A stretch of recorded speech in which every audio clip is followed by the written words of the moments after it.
Hmm. Halo pemirsa, berjumpa lagi saya di sini. Pakai lun di sini karena lun hana di sini. Inilah BBB, bukan berita benaran.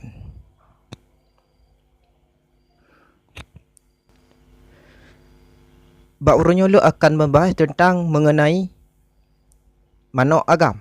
Pakai lun pegah manok agam karena kan manok ini. Selama jino sering terdengar manok kuung. Pakai manok agam kuung mataji dipit.